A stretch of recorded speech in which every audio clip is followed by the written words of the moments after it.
Welcome back to Askewed Reviews, and we are continuing the Friday the 13th series with the 1982 film Friday the 13th Part 3. Here is your trivia question for today. What NHL team's hockey mask was used for Jason in this film?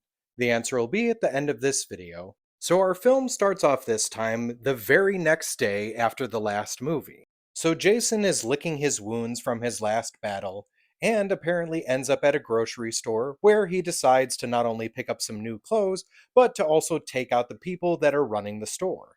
Now, at another area that's not too far away from this, we meet Chris Higgins, who has invited all of her friends to come out and have some fun at her family's lake house called Higgins Haven. At one point, a group of these friends decides to go out to a local convenience store to pick up supplies. They unfortunately run into a biker gang who decides to mess with them, so they decide to get out of there fast. Unfortunately, in doing so, they back up into their motorcycles.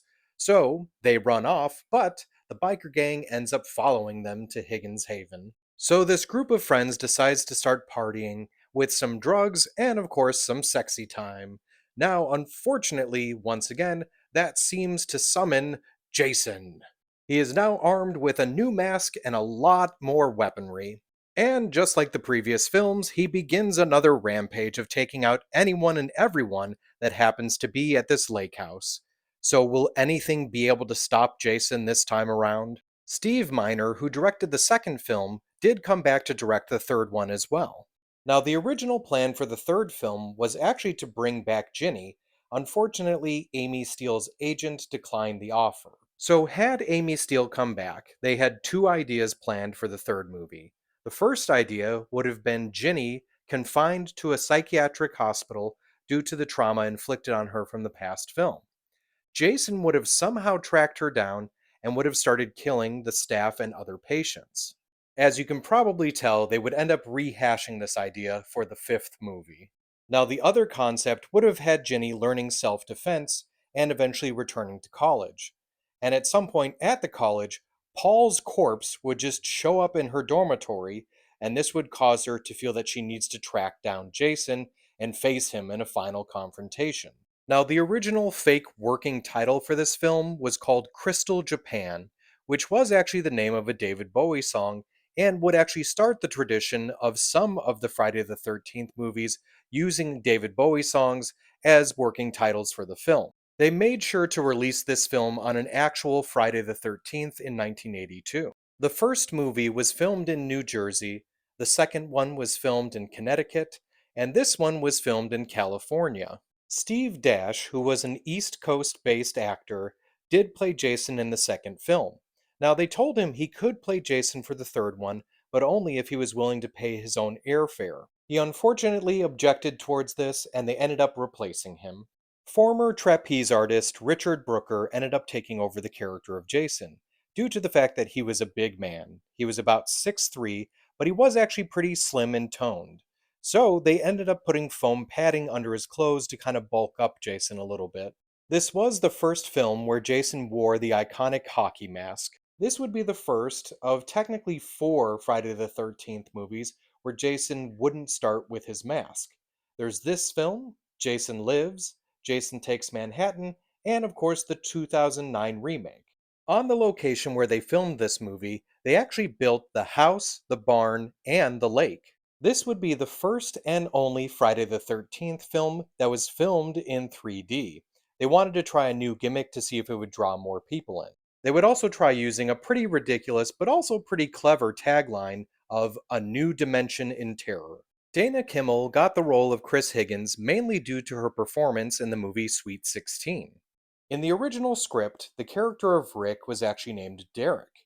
The reason why they changed it to Rick is they realized that having one less syllable made it much easier to scream out his name. In the movie, Debbie is reading a Fangoria magazine, which actually has an article about Tom Savini, who was the makeup and special effects artist from the first film.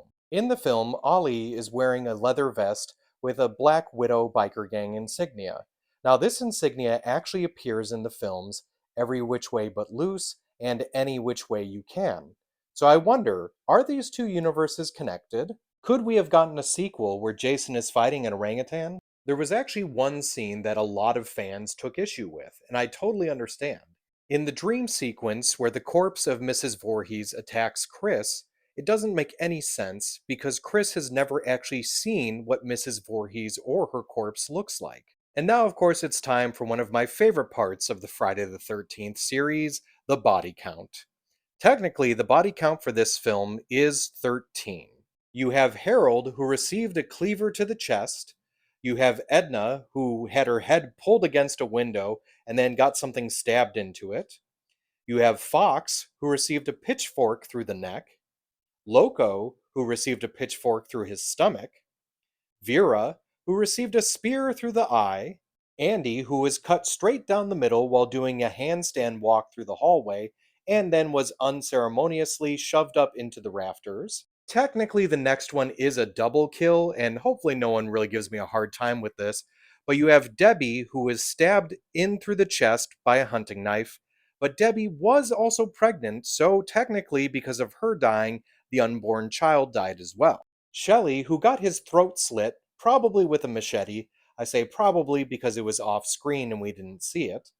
Chuck, who was thrown into a fuse box and electrocuted. Chili, who was impaled with a hot poker through her torso. Rick, whose head was squeezed to death. And I just love the fact that they use the 3D because his eye pops right out at you. And finally, Ali, who got his hand cut off and then just got hacked up by a machete. Now, there are some people that also want to include the rabbits that were killed near the beginning, but because the rabbits were killed by a rattlesnake, I feel this is pure nature here.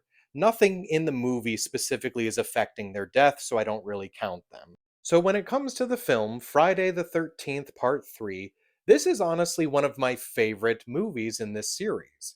Now, some of the reasons for that are: one, Jason gets the iconic hockey mask. Two, Jason really becomes a big threat. Like, he's a looming, thuggish man in this movie, while in the previous one, he kind of felt more like just some sort of creepy freak redneck, kind of like he belonged more in Texas Chainsaw Massacre. And also in general, I just did enjoy the film, and I thought a lot of the kills were really cool. Which, come on, no one really watches any of these particular movies for the plot. So I'm going to give this one a 4 out of 5. Now, as for the trivia question from the beginning of the episode, what NHL team's hockey mask was used for Jason in this film? So when they started working on this movie, they knew that they wanted to give Jason a different mask besides the pillowcase. So they tried a bunch of different options and nothing really seemed to work. Now, Martin Sadoff, who was the 3D special effects supervisor for this movie, did actually have a gym bag with all of his hockey gear that he pretty much carried around everywhere as he was a huge hockey fan. Now, he offered the mask that he actually had in his bag, which was a goalie mask, and was actually for the team, the Detroit Red Wings. After they made a few modifications, they tried on the mask, and Steve Miner, the director, felt that it was perfect. I hope you enjoyed this episode of Askewed Reviews, and if there is a movie you'd like to see get a review, just mention it in the comments. Also, a special shout out to Lee Van Seal, as he's the one who gave the suggestion of what trivia question I should use. I hope I pronounced that correctly.